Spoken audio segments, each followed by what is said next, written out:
Alright kids, V squared here, talking to you about glazing tips. Before we start our glazing unit, I'm going to talk to you about different ways to glaze and how to glaze them with the glazes we have in our classroom. First of all, you need to know that you need to glaze. If you're glazing with typical glaze, everything needs to be bisque squared. If you remember, we reviewed that. To tell if it's been bisque squared, that means it's been fired once. If you recall, it's going to have kind of a ting to it. Okay, it's not bone dry. Remember, if it was bone dry and we did this, it would probably break. I don't have any bone dry items to show you. But if you kind of hit it and kind of has that wind chime sound, that means it's been fired once. That means it's a bisque ware. Okay, so a couple things we need to do before we start glazing, and we talk about some different glazing techniques. First, whenever we get this straight out of the kiln, we need to clean it. There's dust from the kiln. Sometimes there's ashes from things that burn in the kiln. So you can do a couple different things. You can just run it through the faucet and rinse it off really good. You can take a wet sponge and wipe it down.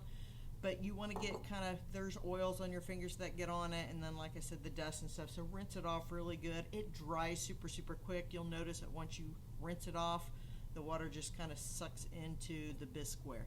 So make sure that you clean it off really well.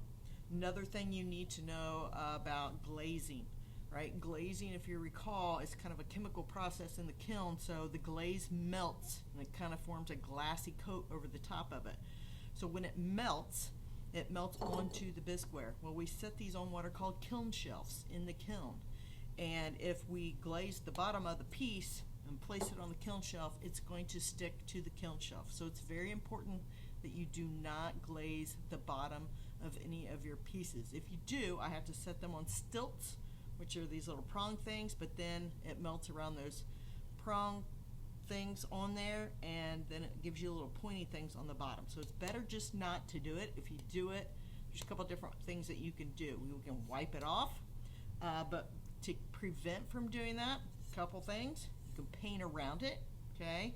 If you're afraid you're going to get on top of it, you can put wax on the bottom of it. And we have some wax. It says wax resists, this green bottle right here. Shake it up really good. Make sure the lid's on before you shake it up, okay? Take the ceramic brushes, which the ceramic brushes are by the big tub sink. Do not use the brushes that we use for intro to art, for painting and all that stuff. Make sure you use the brushes that are over by the kiln room. Okay, there's specific brushes for that.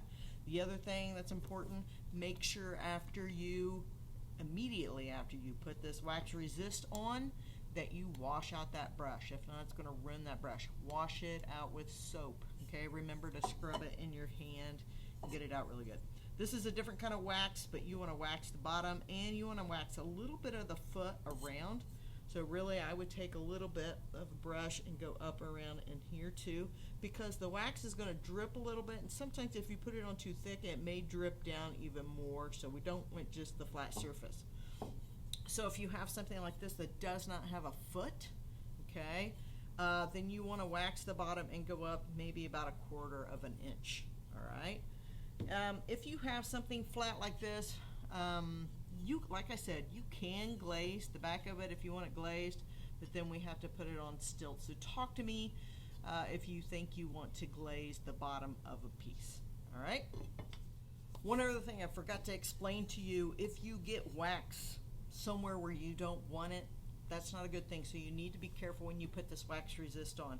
If you get wax, let's say it drips down and drips on your piece and you didn't want it there, you have to sand it off. So you have to get a piece of sandpaper and sand that wax off. Remember, what the wax does is it resists the glaze. So when you put the glaze on, it'll kind of spread. You may see some little bubbles on there. So if your bottom has some glaze on there after the wax, then you need to wipe it down.